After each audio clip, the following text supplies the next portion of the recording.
नमस्कार दोस्तों, स्वागत है आपके अपने YouTube channel yes for study में। आज हम सब फिर एक नए वीडियो के साथ क्लास की शुरुआत करते हैं। आज की आपकी क्लास आपके आने वाले सीटेट एग्ज़ाम के लिए मोस्ट इम्पॉर्टेंट है।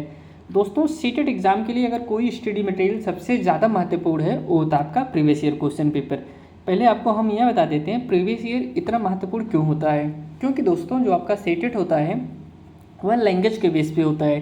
कहने का तात्पर्य इसमें जो क्वेश्चन पूछे जाते हैं ऐसे घुमा फिरा के क्वेश्चन पूछे जाते हैं, बच्चा क्वेश्चन की लैंग्वेज ही नहीं समझ पाता कि एग्जामिनर हमसे पूछ क्या रहा है। इसलिए आप क्वेश्चन को सिर्फ रटने का प्रयास ना करिए कि हम प्रीवियस ईयर क्वेश्चन पेपर रट लें हम पास हो जाएंगे, ऐसा नहीं है। आप क्वेश्चन की लैंग्वेज को समझने का प्रयास करिए कि क्वेश्चन कैसे घुमा फिरा के पूछा जा रहा है। आज जो पेपर हमसे सॉल्व करेंगे, जो पेपर आपका 7 जुलाई 2024 को हुआ था वही पेपर हम सब सॉल्व करेंगे। इसमें सबसे पहले हम सब जो सीडीपी के 30 क्वेश्चन हैं उसको कवर करेंगे, उसके बाद जो अदर सब्जेक्ट हैं उसको हम सब कवर करेंगे। इसमें हम सब सबसे पहले पेपर 1 को सॉल्व कर रहे हैं। पेपर 1 में सबसे पहले हम सब सीडीपी को, फिर उसके बाद ईवीएस को, हिंदी को, संस्कृत को, इंग्लिश को, मैथ को, मतलब जितने भी सब्जेक्ट हैं सभी सब्जेक्ट को हम सब कंप्लीट करेंगे। दोस्तों, अगर आप इस चैनल पर नए हैं तो चैनल को ज़रूर सब्सक्राइब कर लीजिए। आपको इस चैनल पर 2011 से लेके जब से सीटेट शुरू हुआ है तब से लेके अभी जो जुलाई 2024 में सीटेट हुआ तब तक दोस्तों complete previous year question paper solve कराया जाएगा। और सीटेट के लिए मोस्ट इम्पॉर्टेंट क्या है, प्रीवियस ईयर क्वेश्चन पेपर है। और साथ में साथ जो सीटेट में सब्जेक्ट हैं जैसे सीडीपी हो गया, ईवीएस हो गया, ये हिस्ट्री, साइंस, मैथ, सभी की थ्योरी क्लासें भी आप सबके लिए उपलब्ध कराए जाएंगे। आइए चलिए हम सब आगे बढ़ते हैं दोस्तों और क्लास की शुरुआत करते हैं। यहाँ से सीडीपी के क्वेश्चन शुरू होते हैं। सीडीपी में टोटल दोस्तों 30 क्वेश्चन पूछे जाते हैं और 30 नंबर के होते हैं। 15 नंबर आपके आते हैं पेडागोजी से और 15 नंबर आपके पूछे जाते हैं शिक्षण शास्त्र से। कहने का तात्पर्य 15 नंबर आपके पेडागोजी से 15 नंबर आपके विषय वस्तु से पूछे जाते हैं और 15 नंबर आपके पूछे जाते हैं शिक्षण शास्त्र से, पेडागोजी से।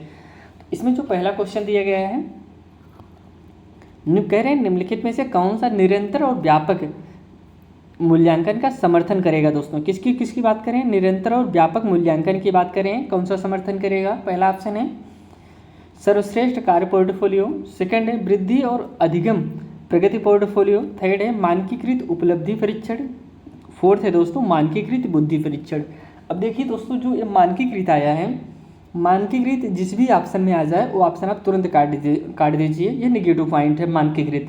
आपके 2 ऑप्शन ऐसे ही कट गए, बचे कितने ऑप्शन, 2 ऑप्शन बचे हैं। पहला है सर्वश्रेष्ठ कार्य पोर्टफोलियो और सेकंड बचता है वृद्धि और अधिगम प्रगति पोर्टफोलियो। क्या जो बच्चा सर्वश्रेष्ठ काम करेगा तभी उसका पोर्टफोलियो बनेगा, ऐसा नहीं। बच्चे के जितने भी एक्टिविटी है, जितनी उसका रुचि है, मतलब उसका कंप्लीट जानकारी आपको पोर्टफोलियो में बनाना पड़ेगा। ऐसा नहीं कि जब बच्चा अच्छा प्रदर्शन करे तभी आप उसका पोर्टफोलियो बनाइए। तो ऑप्शन फर्स्ट भी आपका गलत हो जाएगा। बच्चा क्या दोस्तों, वृद्धि और अधिगम प्रगति पोर्टफोलियो। बच्चा किस प्रकार से वृद्धि कर रहा है, किस प्रकार से उसका अधिगम हो रहा है, इन सब का portfolio banana. Option second is right answer. आइए हम सब अगले क्वेश्चन पे चलते हैं। अगला जो क्वेश्चन है दोस्तों कथन कारक से संबंधित क्वेश्चन है। तो हम सबसे पहले कथन को समझते हैं। इसमें अभिकथन ए है, कह रहे हैं शिक्षकों को बच्चों के साथ काम करते समय लगातार अपने स्वयं के दृष्टिकोण और पूर्वाग्रहों की जांच करनी चाहिए। दोस्तों किसके साथ, जब शिक्षकों को बच्चों के साथ लगातार काम करते समय अपने आप के, अपने पूर्वाग्रह को, अपने दृष्टिकोण को जांचना चाहिए। कारण आ रहे दोस्तों, करें समस्या समाधान की प्रक्रिया कार्यात्मक स्थिरता से बाधित है। दोस्तों अब ऑप्शन इसमें जो दिया गया है, पहला ऑप्शन है कह रहे हैं ए और आर दोनों सही हैं, आर ए की सही व्याख्या करता है। सेकंड है ए और आर दोनों सही है लेकिन आर ए जो है आर की सही व्याख्या नहीं करता। थर्ड है ए सही है लेकिन आर गलत है। लास्ट ऑप्शन है ए और आर दोनों गलत है। तो जो कि दोस्तों इसमें सही राइट आंसर हो जाएगा ऑप्शन नंबर 2 सही है। सेकंड ए और आर दोनों सही है दोस्तों, और ऑप्शन ए और आर दोनों सही है लेकिन जो व्याख्या है ए जो है आर की सही व्याख्या नहीं कर रहा है। तो option A is option second is correct answer. Next question पे चलते हैं। अगला जो क्वेश्चन है, कह रहे गणित में अपने खराब अंकों के बारे में बात करते हुए अभी कहता है दोस्तों मुझे अंकों की समझ नहीं है। अभी अपने प्रदर्शन का कारण किसको ठहरा रहा है दोस्तों? एक बच्चा है जिसका नाम अभी है, वह अपने खराब अंकों, वह गलत अच्छा नंबर नहीं पा रहा है, तो कह रहा है कि अपने खराब अंकों के बारे में बात करते हुए मुझे अंकों की समझ नहीं है। अभी अपने प्रदर्शन का कारण किसको ठहरा रहा है? वह कह रहा है कि मुझे अंकों की समझ नहीं है, अपने प्रदर्शन को किसको जिम्मेदार ठहरा रहा है? तो पहला ऑप्शन है किस्मत को कह रहा है, या फिर कार्य कठिनाइयों को, या फिर कोशिश की कमी को, या फिर योग्यता का अभाव का। तो इसमें देखिए किस्मत की बात होगा नहीं, कार्य कठिनाई का बात तो होगा नहीं। अब देखिए दो ऑप्शन बचता है आपके पास, एक कोशिश की कमी को, दूसरा है दोस्तों योग्यता का अभाव। इसमें जो कि सही आंसर होगा ऑप्शन नंबर इसमें राइट है, फोर्थ ऑप्शन, योग्यता का अभाव। किसको जिम्मेदार ठहरा रहा है? योग्यता के अभाव को ठहरा रहा है कि हमने प्रयास किया लेकिन हमको नहीं आया, हमारे पास योग्यता का अभाव है। तो ऑप्शन इसमें fourth is correct answer. Next question पे बढ़ते हैं। कह रहे हैं कि ले वाइगोत्स्की के सिद्धांत के अनुसार छात्रों के सीखने के अनुभव को बेहतर बनाने के लिए निम्नलिखित में से कौन सा एक अनुशंसित दृष्टिकोण है दोस्तों? अब किसकी बात करें? ले वाइगोत्स्की की बात कर रहे हैं। अगर हम सब दोस्तों ले वाइगोत्स्की की बात करें तो थोड़ा सा इनके सिद्धांत के बारे में आपको बताते हैं। इनका सिद्धांत क्या था? तो इनका जो सिद्धांत है दोस्तों, इन्होंने सामाजिक अंतःक्रिया पर जोर दिया था। इनका जो सिद्धांत का नाम अगर हम सब बात करें तो सामाजिक संस्कृति विकास का सिद्धांत के नाम से हम सब जानते हैं। लेकिन अगर जहाँ पे आपके एग्ज़ाम में बात करें सामाजिक अंतःक्रिया के द्वारा सीखना, संस्कृति के द्वारा सीखना, भाषा के द्वारा सीखना, तो आप लेव वाइगोत्स्की को चुनिएगा, क्योंकि इससे क्वेश्चन जरूर आपके एग्जाम में पूछा जाएगा। तो लेव वाइगोत्स्की का सिद्धांत का नाम दोस्तों क्या है? इनके सिद्धांत का नाम है सामाजिक सांस्कृतिक विकास का सिद्धांत। और इन्होंने दोस्तों जो जिसपे सबसे ज़्यादा जोर दिया था, सामाजिक अंतःक्रिया के द्वारा सीखना दोस्तों, संस्कृति के द्वारा सीखना, भाषा के द्वारा सीखना। और इनके तीन जो प्रमुख पॉइंट है दोस्तों, एक था जिसका नाम था ZPD दोस्तों। ये एग्ज़ाम में काफ़ी बार पूछा गया है ZPD क्या है, तो इसके बारे में हम थोड़ा सा आपको बता देते हैं ZPD होता क्या है। इसे ZPD मतलब आप समझ सकते हैं, जैसे एक बच्चा होता है जो खुद से जो सीखता है और समाज के द्वारा जो सीखता है, दोनों में जो अंतर होता है वही उसे हम ZPD के नाम से जानते हैं। एक तो खुद से जो अपने आप से सीख रहा है, और जो समाज के द्वारा सीख रहा है, लोगों के द्वारा सीख रहा है, संस्कृति के द्वारा सीख रहा है, इसके अंतर को हम ZPD के नाम से जानते हैं। इसके बाद आता है दोस्तों पाठ। इनके तीन की पॉइंट थे, उसको जानते रहिए, ज़्यादा से ज़्यादा क्वेश्चन इसी से बनते हैं। अगर हम सब पाठ की बात करें तो पाठ जो होता है, पाठ का मतलब होता है जैसे कोई बच्चा कुछ चीज़ बताने का प्रयास कर रहा है, लेकिन वो थोड़ा थोड़ा बता ले रहा है, लेकिन लास्ट तक नहीं पहुंच पा रहा है, भूल जा रहा है। आप उसे एक टीचर होने के नाते थोड़ा सा हेल्प कर देंगे, थोड़ा सा इशारा से बता देंगे, तो वह अपने आंसर तक पहुंच जाएगा। यही होता है पाठ देना दोस्तों। अब पाठ देना आप उसे नहीं कह सकते कि बच्चा को कुछ नहीं आ रहा है आप पूरा उसे बता दें, तो यह पाठ देना नहीं होता। पाठ देने का मतलब जब बच्चा बताने का प्रयास कर रहा है, पहुँचने का प्रयास कर रहा है, लेकिन नहीं पहुँच पा रहा है, थोड़ा बहुत पहुँचा है लेकिन थोड़ा बहुत बाकी है, तो आप उसे पाठ दे दीजिए, पहुँच जाए। इसके बाद जो होता है दोस्तों थर्ड की पॉइंट इनका जो है MKO के नाम से जानते हैं। इसमें दोस्तों आप ऐसा समझ सकते हैं, इसके अंतर्गत वो लोग आते हैं जो उससे ज़्यादा जानकार होते हैं, जैसे माता पिता, शिक्षक या फिर साथी भी हो सकता है, तो इसके अंतर्गत वो लोग आते हैं। ये तीनों पॉइंट आप जानते रहिए, आपके एग्जाम में यह पॉइंट जरूर मिलेंगे दोस्तों। चलिए हम सब अपने क्वेश्चन पे बढ़ते हैं। क्वेश्चन जो हमारा था, कह रहे थे ले वाइगोत्स्की के सिद्धांत के अनुसार छात्रों के सीखने के अनुभव को बेहतर बनाने के लिए निम्नलिखित में से कौन सा एक अनुशंसित दृष्टिकोण है दोस्तों? अब इनका सिद्धांत का आपको पता हो गया। अब हम ऑप्शन पहले देख लेते हैं क्या है। पहला ऑप्शन है, कह रहे हैं छात्रों को ऐसा काम प्रदान करना जो उनकी समझ के वर्तमान स्तर से पूरी तरह से असंबंधित हो दोस्तों। क्या बात कर रहे हैं? असंबंधित हो। कह रहे हैं आप बच्चों को ऐसा काम दे दीजिए जो बच्चा जानता ही नहीं कभी हो, तो क्या ऐसा काम कर पाएगा? तो ऑप्शन पहला आपका गलत हो जाएगा। सेकंड है, कह रहे हैं छात्रों को वर्तमान स्तर पर आधारित उनको उचित समर्थन और मार्गदर्शन के साथ काम प्रदान करना। अब देखिए उचित समर्थन की बात करें, अगर उचित समर्थन की बात करें तो किसकी ओर इशारा कर रही है? पाठ की ओर इशारा कर रहे हैं। तो मतलब अभी तक आपका सेकंड ऑप्शन सही है, लेकिन हम थर्ड भी ऑप्शन देखते हैं। कह रहे हैं छात्रों को कोई सहायता नहीं देना और उन्हें अपने दम पर संघर्ष करने के लिए छोड़ देना। तो दोस्तों जो कि पाठ के विरोध कर रहा है, ले वाइगोत्स्की कहते हैं कि आप उनको सहायता देना चाहिए, तो थर्ड गलत हो गया। फोर्थ ऑप्शन है, छात्रों को ऐसा काम प्रदान करना जिसे वे व्यक्तिगत रूप से प्रबंधित और पूरा कर सकें दोस्तों। कह रहे हैं छात्रों को ऐसा काम प्रदान करने जिसे वह पूरा कर सके, ऐसा काम मत दीजिए जो ना पूरा कर सकें। तो ऑप्शन आपका फोर्थ भी गलत हो जाएगा। तो राइट आंसर इसमें सेकंड हो जाएगा। यहाँ पे दोस्तों जो ऐसे क्वेश्चन मिलेंगे जिससे आपके और भी क्वेश्चन बन सकते हैं, उन क्वेश्चन का हम थ्योरी भी आपको बताएंगे। ऐसा नहीं कि जो क्वेश्चन सिंपल एक लाइन के क्वेश्चन आए हैं तो उनकी थ्योरी, उसमें थ्योरी क्या बताएं, लेकिन जो क्वेश्चन जैसे कोई मनोवैज्ञानिक पूछ लिया, कोई ऐसे पॉइंट पूछ रहा है जिससे और भी क्वेश्चन बन सकते हैं, उनके बारे में हम आपको बहुत डिटेल जानकारी उपलब्ध कराएंगे। तो आइए हम सब अगले क्वेश्चन में बढ़ते हैं। 5वां क्वेश्चन जो इसमें है, कह रहे हैं निम्नलिखित में से कौन सा कथन प्रगतिशील शिक्षा में शिक्षक की भूमिका का सबसे अच्छा वर्णन करता है। दोस्तों किसकी बात करें, प्रगतिशील शिक्षा की बात करें, किसकी भूमिका अच्छा वर्णन करेगा, शिक्षक की भूमिका का वर्णन करेगा। पहला ऑप्शन है शिक्षक ज्ञान का प्राथमिक स्रोत होता है, शिक्षक एक सुविधा प्रदाता के रूप में कार्य करता है। थर्ड है शिक्षक निर्धारित पाठ्यक्रम को ज्यों का त्यों लागू करते हैं। या फिर लास्ट ऑप्शन है शिक्षक बच्चों को स्वतंत्र रूप से कार्य करने के लिए उनके हाल पर छोड़ देते हैं। अब देखिए कह रहे हैं शिक्षक ज्ञान का प्राथमिक स्रोत होता है। क्या सिर्फ एक टीचर ही ज्ञान का स्रोत होता है, प्राथमिक स्रोत होता है? बच्चा जब विद्यालय जाता है तभी सीखता है कि हमारे ज्ञान अर्जित कर पाता है, ऐसा नहीं है। बच्चा कोरी पटिया नहीं होता, विद्यालय जाने से पहले बहुत कुछ सीख के जाता है। मम्मी पापा ABCD क्या ये सब घर पे ही पढ़ के तब विद्यालय जाता है। तो आप ऐसा कह नहीं सकते कि जो प्राथमिक स्रोत होता है वह शिक्षक होता है। तो ऑप्शन फर्स्ट गलत हो गया। सेकंड है शिक्षक एक सुविधा प्रदाता के रूप में कार्य करता है। अभी ऑप्शन ये आपका राइट है दोस्तों। शिक्षक जो है सिर्फ एक सुविधा प्रदाता के रूप में कार्य करता है, बच्चों को सिर्फ बताता है, बाकी बच्चा खुद से करता है। तो ऑप्शन आपका इसमें सेकंड इज राइट आंसर। बाकी ये दोनों का कि जो का तो लागू करना, हाल पे छोड़ देना, ये सब ऑप्शन आपके गलत हैं। नेक्स्ट क्वेश्चन पे बढ़ते हैं। अब हम अगला जो क्वेश्चन है हार्वर्ड गार्डनर की बात कर रहे हैं कि दी गई बुद्धि की अवधारणा का निहितार्थ है कि दोस्तों किसकी बात करें, हार्वर्ड गार्डनर की बात कर रहे हैं।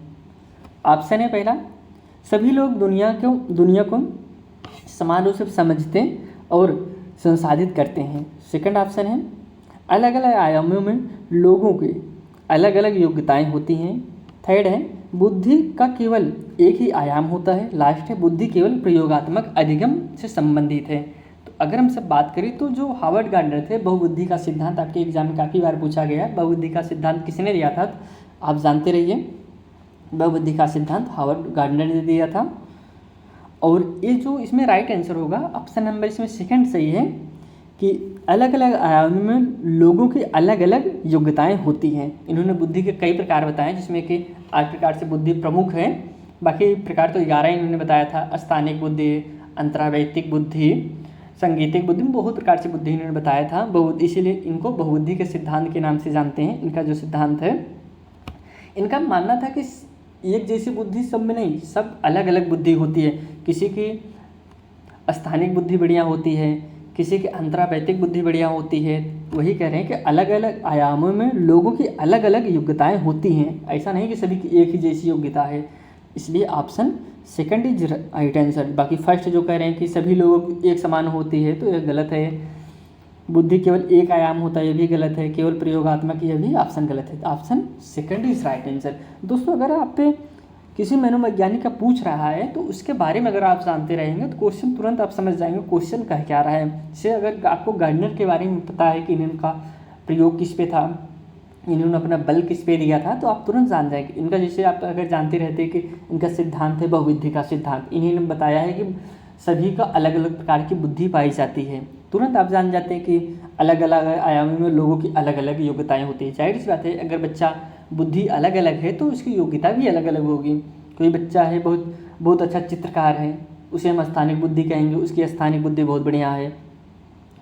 तो इस प्रकार से हम अलग अलग श्रेणी में बांट सकते हैं। तो नेक्स्ट क्वेश्चन पे बढ़ते हैं। करें निम्न में से अवधारणा के निरूपण को कौन सा क्रम बच्चों की संज्ञानात्मक क्षमताओं को उत्तरोत्तर विकास के अनुसार है। पहला ऑप्शन है क्रिया आधारित, छवि आधारित, संकेत आधारित। सेकंड है छवि आधारित, संकेत आधारित, क्रिया आधारित। थर्ड है संकेत आधारित, क्रिया आधारित, छवि आधारित। फोर्थ है संकेत आधारित, छवि आधारित, क्रिया आधारित। तो इसमें जो कि करेक्ट आंसर हो जाएगा, किसकी बात कर रहे हैं, कह रहे हैं कि निम्नलिखित में से अवधारणा कि निरूपण का कौन सा क्रम बच्चों की संज्ञानात्मक क्षमताओं के, दोस्तों किसकी बात करें, बच्चों की संज्ञानात्मक क्षमताओं के उत्तरोत्तर विकास के अनुसार है। ऑप्शन इसमें फर्स्ट सही है। कैसा है, क्रिया आधारित है, छवि आधारित है और संकेत आधारित है। नेक्स्ट क्वेश्चन पे बढ़ते हैं। अगला जो क्वेश्चन है कथन कारक से संबंधित क्वेश्चन है। क्वेश्चन नंबर 8 है, कथन है कि शिक्षकों को कक्षा में प्रभावी संज्ञान सुनिश्चित करने के लिए बच्चों को संवेगात्मक सहारा देना चाहिए। यह तो कथन हो गया। सेकंड, अब इसका जो कारण है, करें संवेग और संज्ञान एक दूसरे से जटिल रूप से संबंधित है। किसकी बात करें, संज्ञान, संवेग और संज्ञान की बात करें तो ऑप्शन इसमें जो दिया गया है, पहला ऑप्शन है ए और आर दोनों सही है। ए जो है आर की सही व्याख्या करता है। सेकंड है ए और आर दोनों सही है लेकिन ए जो है आर की सही व्याख्या नहीं करता। थर्ड है ए सही है लेकिन आर गलत है। अगला ऑप्शन है लास्ट, और ए और आर दोनों गलत हैं। तो इसमें जो कि राइट आंसर हो जाएगा ऑप्शन फर्स्ट सही है। ए और आर दोनों सही हैं। ए जो है आर की सही व्याख्या भी कर रहा है। ए जो है आर की सही व्याख्या भी कर रहा है। संज्ञान, संवेग और संज्ञान एक दूसरे से जटिल रूप से संबंधित भी हैं और शिक्षक को कक्षा में प्रभावी संज्ञान सुनिश्चित करने के लिए बच्चों को संवेगात्मक सहारा देना चाहिए। दोस्तों अब यहाँ पे दोस्तों एक पॉइंट आपको मिला है संवेग और संज्ञान। थोड़ा हम आपको संवेग और संज्ञान के बारे में बता देते हैं क्योंकि आपको एग्जाम में काफ़ी बार मिला होगा। आप इसके बारे में थोड़ा सा जान लीजिए। संवेग होता है क्या है। संवेग होता है दोस्तों, जिसके नाम से स्पष्ट हो रहा है, संवेग हमारे अंदर जो वेग है, संवेग है, तो संवेग का मतलब होता है जो एक मानसिक प्रक्रिया से जुड़ा होता है। यह मानसिक स्थिति होती है। जैसे हमारे अंदर भय, क्रोध, प्रेम, यह सब किसके अंतर्गत आता है, यह संवेग के अंतर्गत आता है। अगर हम सब बात करें संज्ञान के, दोस्तों संज्ञान का अनुभव हम इंद्रियों के माध्यम से करते हैं। संज्ञान मतलब हम इंद्रियों के माध्यम से उसका अनुभव करते हैं, लेकिन संवेग जो है हमारा, जैसे प्रेम, भय, क्रोध, यह सब होता है। तो आइए हम सब अगले क्वेश्चन पे चलते हैं। क्वेश्चन नंबर 9 है, विकास के संदर्भ में निम्नलिखित में से कौन सा कथन सही है। दोस्तों किसकी बात करें, विकास के संदर्भ में बात कर रहे हैं। पहला ऑप्शन है विकास एक असतत प्रक्रिया है। सेकंड ऑप्शन है विकास चक्रीय तरीके से होता है, रैखिक नहीं। थर्ड ऑप्शन है विकास विशिष्ट से सामान्य की ओर बढ़ता है। फोर्थ ऑप्शन है विकास के विभिन्न पहलू एक दूसरे से स्वतंत्र होते हैं। तो दोस्तों इसमें जो कि राइट आंसर होगा ऑप्शन नंबर सेकंड सही है। विकास चक्रीय तरीके से होता है, रैखिक नहीं होता है। जैसे पहला ऑप्शन था विकास एक सतत प्रक्रिया है, यह गलत है। विकास विशिष्ट से सामान्य की ओर होता है, ऐसा नहीं विकास जो हमारा होता है विशिष्ट होगा फिर सामान्य होगा, ऐसा नहीं। विकास होता है वह दोस्तों पहले सामान्य होता है फिर विशिष्ट होता है। जैसे जो छोटा बच्चा होता है पहले मुझे क्या सिखाते हैं, क्या पहले वो क बनाना ऐसे सीख ले, पहले वो कलम लिखना सीखेगा फिर वह क बनाना सीखेगा, ऐसा नहीं है। बच्चा पहले सामान्य सीखेगा, पहले वह ऐसे पाला खींचना सीखेगा, फिर इसे ऐसे करना सीखेगा, फिर वह क बनाएगा, फिर क में ल जोड़ के फिर म लिख के फिर कलम बनाएगा। इस प्रकार से विकास होता है। ऐसा नहीं पहले वह विशिष्ट पहले सूत्र बना ले फिर उसे वो अप्लाई करे, ऐसा नहीं होता। ऑप्शन फोर्थ जो है विकास विभिन्न पहलू से एक दूसरे से स्वतंत्र होते हैं। विकास दोस्तों एक दूसरे से स्वतंत्र नहीं होते हैं। आपको हम विकास के बारे में थोड़ा सा बता देते हैं। विकास जो होता है दोस्तों वह केंद्र से बाहर की ओर होता है, इसको जानते रहिए। और विकास जो है मस्तिष्क से पैर की तरफ होता है, ऐसा नहीं पैर से सर की तरफ होता है। आपके एग्जाम में काफ़ी बार पूछा है, यही पूछा है कि विकास किस प्रकार से होता है। विकास आप जानते रहिए, जो विकास होता है केंद्र से बाहर की ओर होता है और दोस्तों सर से पैर की तरफ होता है। विकास इस तरीके से होता है, ऐसा नहीं कि विकास पैर से होता है। विकास जो है सर से पैर के और केंद्र से बाहर की तरफ होता है। यह चीज़ आप जानते रहिए। आपके एग्जाम में दोस्तों 100% इससे क्वेश्चन मिलेंगे। आइए हम सब अगले क्वेश्चन पर बढ़ते हैं। अगला जो क्वेश्चन है, एक मिनट थोड़ा सा जूम कर लेते हैं।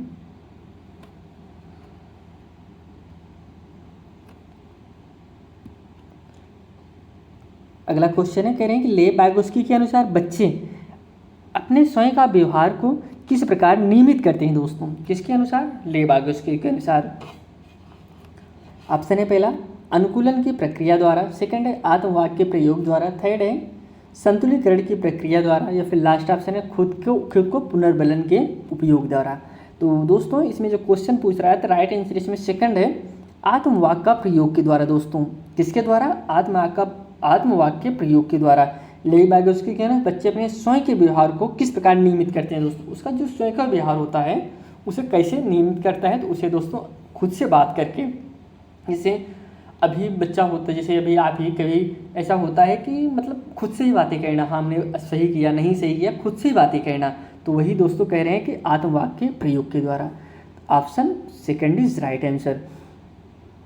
बाकी अभी जितने भी मनोवैज्ञानिक है, सब मनोवैज्ञानिक की थ्योरी क्लासेस आपको इसी चैनल पर उपलब्ध कराए जाएंगे। कंप्लीट क्लासेस दोस्तों, थ्योरी क्लासेस उपलब्ध कराए जाएंगे, जिसमें आपके सभी सब्जेक्ट इंक्लूड रहेंगे, पेपर फर्स्ट और पेपर सेकंड। अगला क्वेश्चन है, कक्षा 5वीं की बच्चों को तैरने और डूबने की अवधारणाओं को पढ़ाने के लिए संरचनावाद दृष्टि विश्वास रखने वाले शिक्षकों द्वारा कौन सी शैक्षणिक दृष्टिकोण अपनाया जाएगा। दोस्तों क्या पढ़ा रहे हैं? तैरने और डूबने की अवधारणाओं को पढ़ाने के लिए दोस्तों कह रहे हैं व्याख्यान विधि के द्वारा, वीडियो दिखाना, पावर पॉइंट प्रस्तुतिकरण दिखाने, या फिर निर्देशित खोज द्वारा। आप किस तरीके से संरचनावाद दृष्टि विश्वास रखने वाले शिक्षकों के द्वारा कौन से शैक्षणिक दृष्टिकोण अपनाया जाएगा? इसमें राइट आंसर होगा दोस्तों निर्देशित खोज द्वारा। दोस्तों आप सिर्फ व्याख्यान के द्वारा बता दें कि हाँ लेक्चर दे दें, ऐसे तैरना है, ऐसे हम बचेंगे, डूबेंगे नहीं, तो बच्चा सीख लेगा नहीं। वीडियो दिखाना, क्या सिर्फ आप वीडियो दिखा देंगे तो सीख जाएगा बच्चा? ऐसा नहीं होगा दोस्तों। सिर्फ आप स्लाइडर बना लें, पावर पॉइंट से प्रेजेंट करते सीख जाएगा? यह भी नहीं। निर्देशित खोज द्वारा आप उसे खोज ही बनाइए, या आप उसे भ्रमण विधि के द्वारा सिखाएंगे, ले जाकर सिखाएंगे, प्रैक्टिकल कराएंगे, तभी वह सीख पाएगा। अब देखिए इसमें जो तीनों ऑप्शन है, तीनों ऑप्शन आपके गलत ही हैं, तो बचा क्या? फोर्थ ही ऑप्शन बचा है, तो ऑप्शन आपका फोर्थ ही सही होगा। नेक्स्ट क्वेश्चन बढ़ते हैं। निम्नलिखित में से कौन सी सार्थक सीखने के लिए एक प्रभावी स्मृति तकनीक नहीं है? दोस्तों इसमें नहीं पूछा गया है दोस्तों। ऑप्शन है रटने व दोहराव, सेकंड है स्मृति सहायक विधियाँ, थर्ड है संकल्पना चित्रण, लास्ट है विस्तृत दोहराव। इसमें राइट आंसर आप क्वेश्चन ही देख लिए होंगे, तो रटने व दोहराव। बहुत बच्चे कहते हैं हमने रट लिया, हमको याद हो गया। दोस्तों एक प्रभावी तरीका यह नहीं है। आप कोई चीज़ रट के याद करेंगे, हम आज रट लिए, हमको आज याद है, कल हम भूल जाएंगे, लेकिन जब हम कोई चीज़ अपने जीवन में अप्लाई करके सीखेंगे तब हम हर समय वह चीज़ हमको याद रहेगा। दोस्तों इसमें नहीं पूछा है, यह तरीका सही नहीं है, बच्चे को हम रटा के याद कराएं, इसलिए option first is correct answer. गलत है, गलत जो है इसमें गलत ही पूछा था, तो यही आपका सही आंसर है। नेक्स्ट क्वेश्चन पे चलते हैं। निम्नलिखित में से कौन सा एक अच्छी तरह से तैयार किया गया आलोचनात्मक सोच वाले प्रश्न की विशेषता नहीं है? दोस्तों किसकी बात करें? आलोचनात्मक सोच वाले प्रश्न की विशेषता नहीं है, आपको बताना है। पहला ऑप्शन है यह खुला प्रश्न है और कई उत्तरों को प्रस्तुत करने की अनुमति देता है, सेकंड है यह मुख्य रूप से तथ्यात्मक जानकारी पर आधारित है, थर्ड ऑप्शन है इसमें सूचना के विश्लेषण और मूल्यांकन की आवश्यकता होती है, लास्ट ऑप्शन है यह उच्च स्तरीय सोच और समस्या समाधान कौशल को बढ़ावा देता है। इसमें जो राइट आंसर है ऑप्शन नंबर इसमें सेकंड सही है, यह मुख्य रूप से तथ्यात्मक जानकारी आधारित है। दोस्तों option second is right answer. इसमें विशेषता नहीं है पूछा है, तो जो गलत है वही आपका राइट आंसर हो जाएगा, तो option second is right answer. अगले क्वेश्चन पे चलते हैं। अगला क्वेश्चन दोस्तों कथन कारक से संबंधित क्वेश्चन है। अभी कथन ए है विविध संस्कृति पृष्ठभूमि से छात्रों की ज़रूरतों को पूरा करने के लिए कक्षा शिक्षण को सांस्कृतिक रूप से उत्तरदायी होना चाहिए। दोस्तों अब इसमें जो कारण आर दिया गया है, कक्षा में समता केवल मानकीकृत पाठचर्या व आकलन के द्वारा सुनिश्चित की जा सकती है। अभी आपको हमने बताया था दोस्तों, जो मानकीकृत होता है, मानकीकृत कैसा पॉइंट है? मानकीकृत दोस्तों आपका निगेटिव पॉइंट है, और इसमें जो है देखिए इसमें मानकीकृत पूछा गया है ना स्टैंडर्ड, तो यह आपका गलत होगा। मानकीकृत केवल सिर्फ ऐसा ऑप्शन जहाँ मिले यह सब निगेटिव पॉइंट होते हैं, इसको आप तुरंत काट दीजिए, आप कारण आपका गलत होगा। अब इसमें अब इसका आंसर छाटने का तरीका बता दें, कह रहे हैं कि ए और आर दोनों सही हैं, तो ऑप्शन ए गलत हो जाएगा, होगा ही नहीं। ए और आर दोनों सही हैं, इसमें भी कह रहा है, ये भी गलत होगा। इसमें कह रहे हैं कि ए सही है लेकिन आर गलत है, अभी तक तो ये सही लग रहा है, लेकिन अगला भी देख लेते हैं। ए और आर दोनों गलत हैं। दोनों गलत नहीं है दोस्तों, इसमें पहला सही है, बच्चों को हम सांस्कृतिक रूप से सिखाएं, नाटक के माध्यम से सिखाएं, यह सब सही ऑप्शन है, लेकिन उन्हें हम मानकीकृत पाठचर्या का कराएं तो यह गलत होगा। तो ऑप्शन इसमें थर्ड इज राइट आंसर, ए सही है, लेकिन कारण जो है आर गलत है। नेक्स्ट क्वेश्चन पे बढ़ते हैं। क्वेश्चन नंबर 15 है, कह रहे हैं जागृति को पता चल गया कि उसका कुत्ता रस्टी एक गोल्डन रिट्रीवर है। जब वह एक और कुत्ते को देखती है जो रस्टी जैसा दिखता है लेकिन एक अलग नस्ल का है, तो वह उसे भी कुत्ता ही समझती है। जीन पियाजे के संज्ञानात्मक विकास के सिद्धांत के अनुसार यह किस अवधारणा को प्रदर्शित करता है? देखिए, आपको हमने बताया था ना कि जीन पियाजे के बारे में भी कल ही हमने आपको बताया था कि उनसे क्वेश्चन आपके एग्जाम में हर बार पूछे गया है, और यह क्वेश्चन नहीं, 2 क्वेश्चन 3 क्वेश्चन ऐसे क्वेश्चन पूछे गए हैं। कल हमने 30 क्वेश्चन CDP के सॉल्व किए थे आप सबके लिए, जिसमें 4 क्वेश्चन आपके सिर्फ जीन पियाजे से मिले थे। इसमें वह जैसे समझ नहीं पाया कि जैसे जागृति को पता चला कि उसका कुत्ता रस्टी एक गोल्डन रिट्रीवर है, जब वह एक कुत्ते को देखती है तो उसे रस्टी जैसा दिखता है लेकिन अलग नस्ल का है, वह उसे कुत्ता ही समझती है। जीन पियाजे के अनुसार वह विकास के सिद्धांत के किस अवधारणा को प्रदर्शित कर रहा है? तो पहले आप समझ लिए जीन पियाजे के बारे में। जो जीन पियाजे हैं दोस्तों, इन्होंने 4 सिद्धांत दिए थे। संज्ञानात्मक विकास का सिद्धांत इन्हीं का सिद्धांत का नाम है। इन्होंने 4 सिद्धांत बताए थे। पहला सिद्धांत है इनका संवेदी गामक अवस्था। सेकंड है वो जो इनके चरण थे, इनके सिद्धांत के 4 चरण हैं। पहला था संवेदी गामक अवस्था, जो कि 0 से लेकर 2 वर्ष तक के लिए है, बालकों पे है। इसके बाद है पूर्व संक्रियात्मक अवस्था, जो कि 2 से 7 है। फिर इसके बाद मूर्त संक्रियात्मक अवस्था, जो कि आपका 7 से 11 है। फिर उसके बाद अमूर्त संक्रियात्मक अवस्था, जो कि आपका 11 प्लस या फिर 11 से 14 कह सकते हैं। तो इनके अनुसार यह किस स्टेज में होगा? अहम केंद्रितवाद, वस्तु स्थायित्व, संरक्षण, समायोजन। देखिए, इसमें जो कि राइट आंसर है अहम केंद्रितवाद। अहम केंद्रितवाद मतलब वो होता है दोस्तों, जब बच्चा जैसे के साथ तैसा केंद्र वो करना, जैसे नहीं सॉरी जैसे के साथ तैसा नहीं करना, मतलब अहम जो हम करें वही सही है। मतलब जैसे बच्चा कभी कभी जिद नहीं करता है कि हाँ हमको यही चाहिए, तो इस प्रकार से अहम केंद्रिता, यह आपका अहम केंद्रितावाद में आएगा। और वस्तु स्थायित्व, वस्तु स्थायित्व वह होता है कोई चीज़ सामने ना रहे, जैसे उसकी मम्मी सामने नहीं है लेकिन उसका मम्मी का वस्तु बना हुआ है, हम रोएंगे मम्मी तुरंत हंसाएंगी, यही होता है वस्तु स्थायित्व। मतलब वस्तु हमारे सामने ना हो लेकिन हमारे सामने वस्तु का फिगर बना हो, हम यही होता है आपका वस्तु स्थायित्व। इसके बाद संरक्षण है, समायोजन है। इसमें जो कि करेक्ट आंसर होगा समायोजन होगा। वह समायोजन कर लिया कि कुत्ता हमारा एक भी कुत्ता है और यह भी कुत्ता है, लेकिन उसे नहीं पता है कि वह दूसरी वैरायटी का कुत्ता है और यह दूसरा नस्ल का कुत्ता है। इसलिए ऑप्शन इसमें 4th इज करेक्ट आंसर। अगले क्वेश्चन में बढ़ते हैं। अगला जो क्वेश्चन है अनुवांशिकता से क्वेश्चन है। अनुवांशिकता पूरी तरह से एक व्यक्ति के की निर्धारण करती है दोस्तों। क्या अनुवांशिकता क्या निर्धारण करती है? पहला ऑप्शन है सेक्स, सेकंड ऑप्शन है जेंडर, थर्ड ऑप्शन है शैक्षणिक सफलता, या फिर लास्ट ऑप्शन है सीखने के कौशल। इसमें कौन कौन से ऑप्शन सही हो गए? ऑप्शन इसका आंसर दोस्तों आप खुद से सोच के दीजिए कि अनुवांशिकता क्या निर्धारण करती है। ऑप्शन है इसमें जो ऑप्शन दिए गए, पहला है केवल ए सही है, सेकंड ऑप्शन है बी सही है, थर्ड ऑप्शन है पहला दूसरा तीसरा पहला तीसरा चौथा सही है, लास्ट ऑप्शन है दूसरा तीसरा चौथा सही है।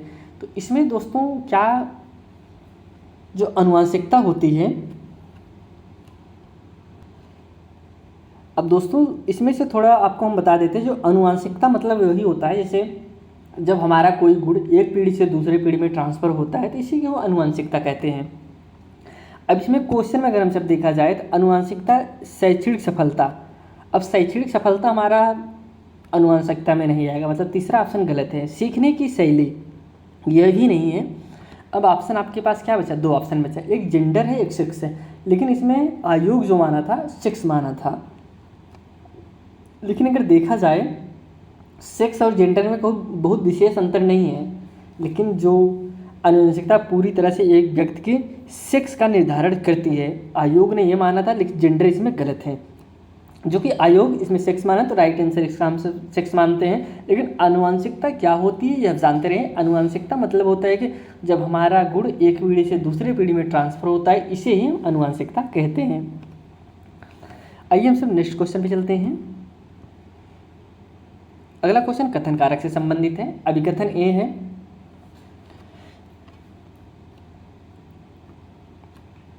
कह रहे हैं शिक्षकों को कक्षा में प्रश्न पूछने पर ध्यान देना चाहिए और निर्देश देने के बजाय उन्हें प्रश्न पूछने के लिए प्रोत्साहित करना चाहिए। अब देखिए प्रोत्साहित कैसा पॉइंट आपका पॉजिटिव पॉइंट है। कह रहे हैं कि प्रश्न पूछने पर ध्यान देना चाहिए, उनको निर्देशित ना करिए बल्कि उन्हें प्रश्न पूछने के लिए आप प्रोत्साहित करिए बच्चों को। तो कथन ये तो भाई सही बात है कि बच्चों को प्रोत्साहित करना चाहिए। सेकंड कारण आर समझते हैं। कारण आर है, करें बाल केंद्रित शिक्षा शास्त्र का अर्थ है कि कक्षा में बच्चों की आवाज़ को महत्व देना और उनकी प्रतिभागिता को सुनिश्चित करना। दोस्तों बाल केंद्रित शिक्षा का मतलब यही होता है दोस्तों कि आप हर एक बच्चे को उसकी सोच को, उसके विचार को महत्व दीजिए। उन्हें कोई चीज़ बच्चा पूछना चाह रहा है उसे डांट के शांत ना कराइए। ये दोनों ही ऑप्शन आपके सही हैं और इसके जो है व्याख्या भी सही कर रहा है। ऑप्शन इसमें फर्स्ट ही सही होगा, ए और आर दोनों सही हैं। ये जो है आर की सही व्याख्या भी कर रहा है, बाकी ये सभी ऑप्शन गलत हैं। नेक्स्ट क्वेश्चन पे बढ़ते हैं। कहने कि दोहरा व बारंबार किए जाने वाला व्यवहार किसकी विशिष्ट पहचान है। दोस्तों किसकी बात करें, दोहराव और बारंबार किए जाने वाला व्यवहार। ऑप्शन है स्वलीन क्रम विकार के। सेकंड ऑप्शन है अधिगमात्मक विकलांगता की। थर्ड है ध्यान न्यूनता अतिक्रियाशीलता विकार की। या फिर लास्ट है मस्तिष्क पक्षघात की। इसमें राइट आंसर हो जाएगा जिसे दोहराओ बारंबार। कहते हैं कि अपने में ही मग्न है, अपने में ही लीन है, तो इसे हम स्वलीन क्रम विकार कहेंगे। दोस्तों जो बच्चे बार बार कोई चीज़ दोहराता है, अपने में ही लीन रहता है, अपने से ही बात करता है, इसे हम स्वलीन क्रम विकार के नाम से जानते हैं। Option second first is right answer. अगला जो क्वेश्चन है, शिक्षार्थियों अधिगम प्रक्रिया में व्यस्त और सक्रिय रूप से शामिल महसूस करते हैं जब। पहला ऑप्शन है गतिविधियां उनके संदर्भ से संबंधित होती हैं। सेकंड ऑप्शन है अधिगम का बल दोहराव और रटने पर होता है। थर्ड ऑप्शन है विद्यार्थियों की सामाजिक भावनात्मक आवश्यकताओं की अपेक्षा की जाती है। या फिर लास्ट है उनके पूर्व ज्ञान को पृथक किया जाता है और नकारा जाता है। कह रहे हैं कि जो इसमें क्वेश्चन में पूछ रहे हैं, कह रहे हैं शिक्षार्थियों अधिगम प्रक्रिया में व्यस्त और सक्रिय रूप से शामिल महसूस करते हैं। कब शामिल महसूस करते हैं, तो राइट आंसर इसमें फर्स्ट ही हो जाएगा। गतिविधियां उनके संदर्भ से संबंधित होती हैं। जो गतिविधि हम कराएं जब उनके हिसाब से उनका इंटरेस्ट उसमें हो तभी वह संलग्न रहेंगे, नहीं तो वह बोर होने लगेंगे और वह दूर हटने लगेंगे गतिविधियों से। तो option first is correct answer. Next question पे बढ़ते हैं। आमतौर पर सीखने की अक्षमता कठिनाई वाले बच्चों में पहला ऑप्शन है नज़र कमज़ोर होने के कारण पढ़ने में परेशानी होती है। सेकंड है अपनी भावनाओं को नियंत्रित करने में समस्या होती है। थोड़ा सा जूम कर ले रहे हैं क्वेश्चन को। एक जैसे दिखने वाले अक्षर और वर्ड को लेकर भ्रम होता है। फोर्थ ऑप्शन है मानक बुद्धि परीक्षणों के माध्यम से निदानित बहुत कम बुद्धि लब्धि होती है। इसमें राइट आंसर हो जाएगा ऑप्शन नंबर थर्ड सही है। एक जैसे दिखने वाले अक्षर और वर्ड को लेकर भ्रम होता है किसमें दोस्तों, आमतौर पर सीखने की अक्षमता की बात कर रहे हैं। सीखने की अक्षमता कठिनाई वाले बच्चों में क्या देखने को मिलता है, उन्हें एक जैसे दिखने वाले अक्षर वर्ड को क्रम को लेकर भ्रम होता है। जैसे यम को लेकर देखिए, यम लिखा है, बच्चा डब्लू को यम समझ ले रहा है, यही होता है भ्रम दोस्तों। बच्चों अक्षर को जो है अलग नहीं कर पा रहा है कि यम और डब्लू में क्या अंतर होता है। अगले क्वेश्चन में बढ़ते हैं।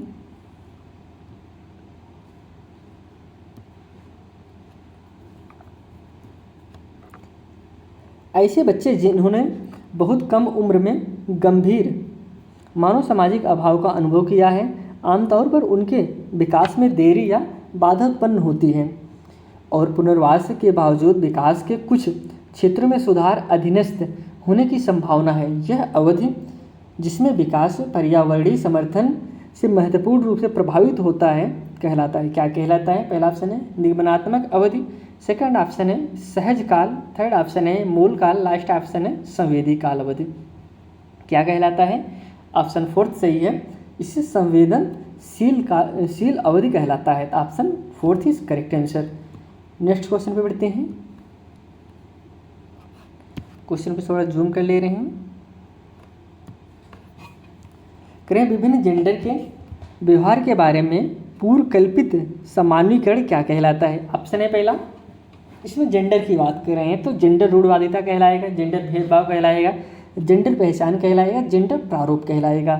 तो ऑप्शन इसमें जेंडर रूढ़वादिता कहलाएगा। इसमें जो बात करें विभिन्न जेंडर के व्यवहार के बारे में पूर्व कल्पित सामान्यीकरण क्या कहलाता है, जेंडर रूढ़वादिता। अब जेंडर रूढ़वादिता को हम आपको थोड़ा सा सरल शब्दों में बता देते हैं। जेंडर रूढ़वादिता आप किसे कहेंगे। जहां पर दोस्तों अब इसमें दोस्तों देखिए, इसमें जो राइट आंसर है फर्स्ट ऑप्शन सही होगा, जेंडर रूढ़वादिता। लेकिन यहाँ पर जेंडर भेदभाव देखेंगे तो दोनों में बहुत हल्का सा अंतर है। आपको हम जेंडर रूढ़वादिता के बारे में बता दे रहे हैं, फिर जेंडर भेदभाव के बारे में बता देते हैं, क्योंकि क्वेश्चन आपका जेंडर रूढ़वादिता से ही पूछा जाएगा। लेकिन आप अंतर दोनों में जानते रहिए। जेंडर रूढ़वादिता में दोस्तों जैसे एक अंदर लोगों का मेंटालिटी बनी है। अभी आप कहते हैं कि जो लड़कियां होती हैं उनका मैथ कमज़ोर होता है और जो लड़कियां होती हैं उनका मैथ अच्छा होता है। तो क्या ऐसा कहीं लिखा गया है, कोई प्रमाणित है कि जो है लड़कियां मैथ नहीं आता लड़कियों को? ऐसा कहीं प्रमाणित नहीं मिला है। लेकिन एक समाज में रूढ़वादिता बनी है, एक मेंटालिटी लोगों की बन गई है कि लड़कियों को मैथ नहीं आता है, या फिर लड़के खाना नहीं बना पाते हैं, लड़कियां खाना अच्छा बनाती हैं। एक मेंटालिटी है, कहीं पे लिखा नहीं गया, प्रमाणित नहीं है कि सिर्फ लड़कियां ही खाना बनाती हैं, लड़कियां चाय बनाएंगे, बच्चे बाजार से सब्जी लाएंगे। यह दोस्तों जेंडर रूढ़वादिता के अंतर्गत आएगा। और भेदभाव की बात करें, जैसे चाय बनाना है, दो बच्चे बैठे हैं, एक लड़का एक लड़की, पिताजी बोलेंगे बेटी जाओ चाय बना दो, तो ये दोस्तों भेदभाव है, यही जेंडर भेदभाव कहलाता है। आप बच्चों को भी तो बोल सकते हैं बेटा जाके चाय बना दो। ये दोस्तों जब हम इस तरीके से अंतर करते हैं, ये जेंडर भेदभाव कहलाता है। बाजार से सब्जी लाना है, बेटा जाके सब्जी लाओ, क्यों बच्ची नहीं जाके सब्जी लाएगी, वो भी तो जा सकती है, ये भेदभाव कहलाता है। आप यहाँ पे समझ गए होंगे जेंडर रूढ़वादिता और भेदभाव में क्या अंतर है।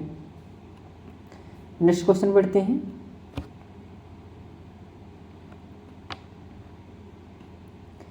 एक समावेशी कक्षा में बच्चे हम समावेशी कक्षा की बात कर रहे हैं। पहला ऑप्शन है विशेष बच्चे हमेशा अपने पाठचर्या पर काम करते हैं। सेकंड है सभी बच्चों की कक्षा की गतिविधियों तक पहुंच है और एक कक्षा की क्रियाओं में शामिल हैं। समावेशी कक्षा की बात कर रहे हैं। थर्ड ऑप्शन है विशेष बच्चों को ज़रूरतमंद और आश्रित के रूपों में देखा जाता है। या फिर लास्ट ऑप्शन है सभी बच्चों समान पाठचर्या का पालन करते हैं और सभी शिक्षार्थियों के लिए समान शिक्षा शास्त्र अपनाया जाता है। तो इसमें जो कि करेक्ट आंसर आपका हो जाएगा ऑप्शन सेकंड सही है दोस्तों। सभी बच्चों की कक्षा की गतिविधियों तक पहुँच है और कक्षा की क्रिया में शामिल होते हैं। समावेशित कक्षा मतलब यही होता है सभी बच्चे समान रूप से इंगेज हैं, सभी बच्चे समान रूप से शामिल हैं और अपनी क्रिया अपना प्रदर्शन दिखा रहे हैं। Option second is right answer. अगले क्वेश्चन में बढ़ते हैं।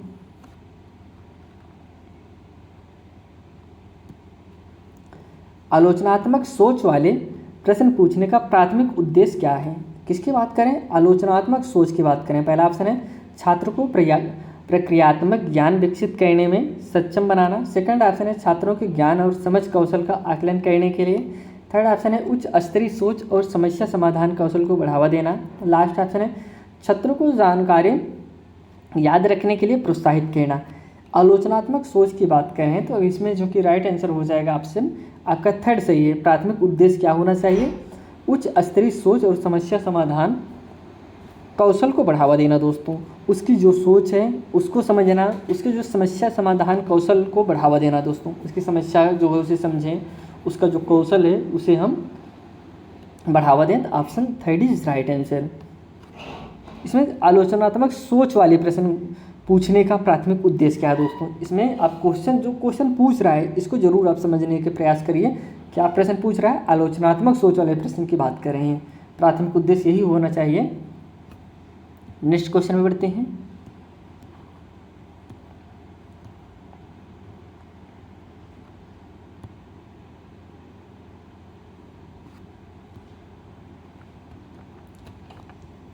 सामाजिक रचनावादियों के अनुसार अधिगम की प्रक्रिया के बारे में निम्नलिखित में से कौन सा कथन सही है दोस्तों? किसकी बात करें? सामाजिक रचनावादियों के हिसाब से आपको बताना है। पहला ऑप्शन है अधिगम एक व्यक्तिवादी प्रक्रिया है जो अलगाव में होता है।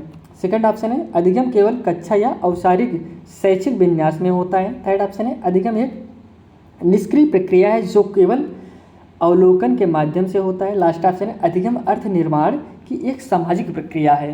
तो दोस्तों इसमें राइट आंसर आपका फोर्थ हो जाएगा, अधिगम दोस्तों अर्थ निर्माण की एक सामाजिक प्रक्रिया है। Option fourth is correct answer. Next question में बढ़ते हैं। अगला क्वेश्चन आपका कथन कारक से संबंधित है। हम सबसे पहले कथन को समझते हैं। अभी कथन है जब कुछ बच्चे 12 महीने की उम्र में बड़बड़ाना और 2 शब्द वाक्य बोलना शुरू कर देते हैं, अन्य 20 महीने की उम्र तक ऐसा नहीं करते हैं। पहला कारण जो इसका दिया है, विकासात्मक प्रतिमान केवल सांकेतिक और व्यक्तिगत बच्चों का विकास काफ़ी भिन्न हो सकता है। तो ऑप्शन जो इसमें दिया गया है, पहला ऑप्शन है ए और आर दोनों सही हैं, ए जो है आर की सही व्याख्या करता है। या फिर सेकंड ऑप्शन है ए और आर दोनों सही हैं, ए जो है आर की सही व्याख्या नहीं करता। ऑप्शन थर्ड है ए सही है लेकिन आर गलत है। लास्ट ऑप्शन है ए और आर दोनों गलत हैं। तो करेक्ट आंसर इसका फर्स्ट हो जाएगा, ए और आर दोनों सही हैं, ए जो है आर की सही व्याख्या भी कर रहा है। नेक्स्ट क्वेश्चन पे बढ़ते हैं।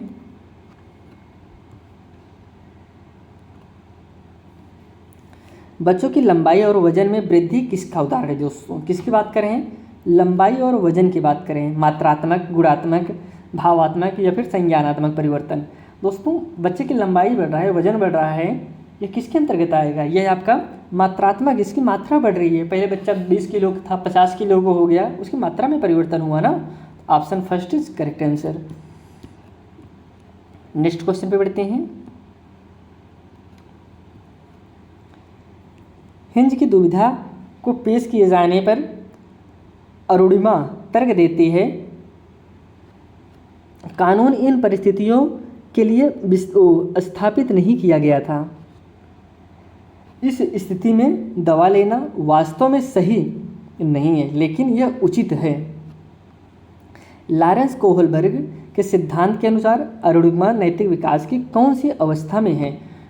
थोड़ा आपको हिंज की हम कहानी बता देते हैं। जो कोहलबर्ग थे दोस्तों, लॉरेंस कोहलबर्ग ने अपना सिद्धांत दिया था। इनका एक कहानी है, कहानी के बारे में आपको हम बताते हैं।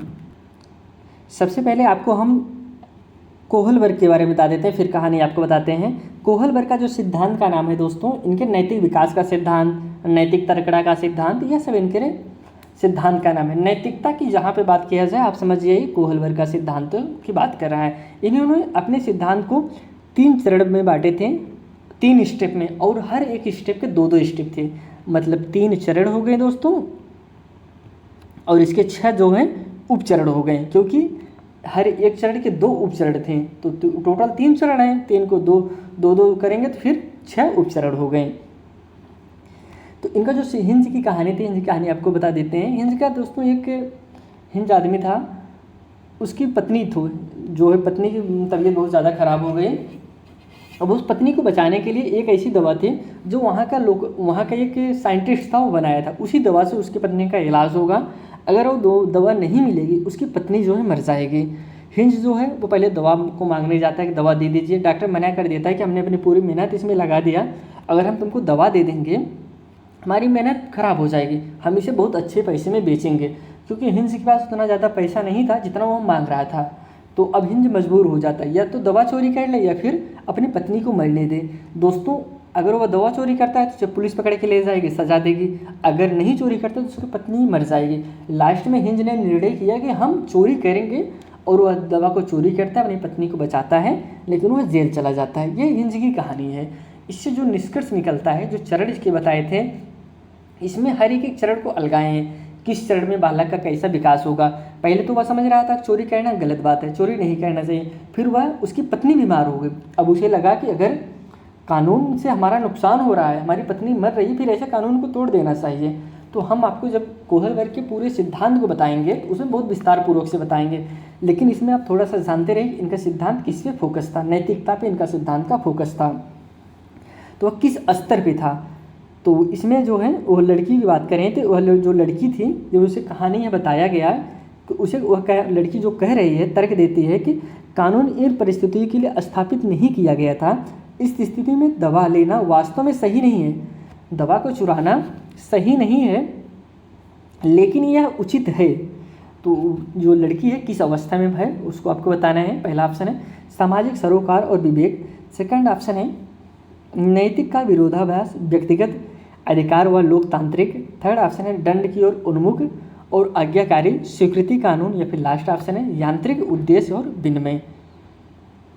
राइट आंसर इसमें सेकंड हो जाएगा नैतिकता का विरोधाभास, व्यक्तिगत अधिकार और लोकतांत्रिकता। और दोस्तों लड़की इस स्तर पे है, अगर हमारा किसी नियम से हमारा नुकसान हो रहा है तो ऐसे नैतिकता को हमको नहीं मानना चाहिए, वह इस चरण पे है।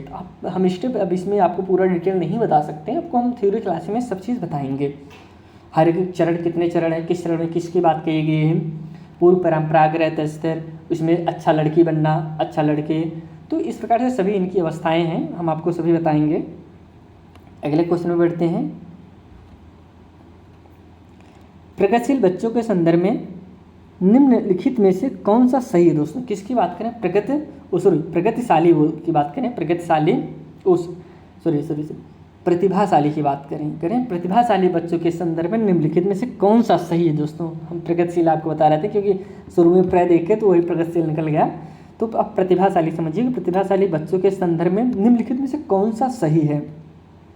अब प्रतिभाशाली बच्चा होता कौन है? प्रतिभाशाली बच्चे दोस्तों, पहले ऑप्शन आपको बताते हैं। प्रतिभाशाली बच्चे सीखने की अक्षमता के जोखिम से मुक्त होते हैं। क्या प्रतिभाशाली बच्चे ऐसे होते हैं जो सीखने की जोखिम से मुक्त होते हैं, वह हर चीज़ बहुत अच्छे से सीख जाते हैं, ऐसे बच्चे होते हैं? या फिर सेकंड ऑप्शन है प्रतिभाशाली बच्चे निश्चित रूप से शैक्षिक, सामाजिक और भावनात्मक सभी क्षेत्रों में उत्कृष्ट प्राप्त करते हैं। थर्ड ऑप्शन है प्रतिभाशाली छात्र हमेशा खुश, लोकप्रिय और अच्छी तरह से समायोजित होते हैं। लास्ट है प्रतिभाशाली छात्र अन्य छात्रों की तुलना में अपेक्षाकृत उन्नत गति से सीखते हैं। अब देखिए प्रतिभाशाली की बात करें दोस्तों, प्रतिभाशाली बच्चे को निश्चित रूप से शैक्षिक, सामाजिक, भावनात्मक क्षेत्र में उत्कृष्ट होते हैं, ऐसा नहीं होता है। प्रतिभाशाली हर क्षेत्र में बहुत अच्छे होते हैं, ऐसा नहीं होता। जो लास्ट ऑप्शन है वही आपका राइट आंसर है। प्रतिभाशाली क्षेत्र, वो प्रतिभाशाली जो बच्चे होते हैं अन्य बच्चों की अपेक्षा थोड़ा सा अच्छे से, थोड़ा जल्दी सीखते हैं। जैसे हम विद्यालय में कोई चीज़ पढ़ाते हैं, कोई बच्चा होता है एक बार बताते हैं तुरंत कैच कर ले जाता है, कोई बच्चा होता है 5 बार बताते हैं तब वह कैच करता है, यही होता है। प्रतिभाशाली बच्चा होता है तुरंत कैच कर जाएगा, इसका मतलब क्या होता है? जैसे आप ही हैं, आपको ऐसा कोई क्वेश्चन पढ़ते होंगे आपको तुरंत समझ जाएंगे, और कोई बच्चा ऐसा होगा वही क्वेश्चन 10 बार पढ़ता होगा तब समझ पाता होगा, यही होता है अंतर। नेक्स्ट क्वेश्चन पे बढ़ते हैं और लास्ट क्वेश्चन पे बढ़ते हैं आज के। अगला क्वेश्चन है जीन पियाजे के अनुसार निम्नलिखित में से कौन सी क्षमताएं पूर्व संक्रियात्मक अवस्था की विशेषता है? हमने आपको जीन पियाजे के बारे में बहुत विस्तार पूर्वक से बताया और आपको यह भी बताया था कि कितने क्वेश्चन आपके मिल जाते हैं। हमने जीन पियाजे से संबंधित दूसरा क्वेश्चन को यहाँ पे सॉल्व करें जो कि सीधा जीन पियाजे से ही है। इसमें कह रहे हैं कि उनके अनुसार, जीन पियाजे के अनुसार निम्नलिखित में से कौन सी क्षमताएं पूर्व संक्रियात्मक अवस्था की विशेषता है? किसकी बात करें? पूर्व संक्रियात्मक अवस्था की बात करें। हमने आपको इनकी अवस्थाएं बताई थी, संवेदी गामक अवस्था, पूर्व संक्रियात्मक अवस्था, मूर्त संक्रियात्मक अवस्था, अमूर्त संक्रियात्मक अवस्था। किसकी? ये सब हैं जीन पियाजे के चरण हैं। तो पूर्व संक्रियात्मक अवस्था के अंतर्गत कौन आएगा? वर्गीकरण, क्रमबद्धता जिसे पता हो जाए, संरक्षण और अमूर्त चिंतन कहने लगे। हमने जब अमूर्त चिंतन की बात करें तो अमूर्त चिंतन इसमें नहीं होगा दोस्तों। नकल और प्रत्यावर्ती, ये फिर लास्ट है प्रतीकात्मक खेल और जीववाद दोस्तों।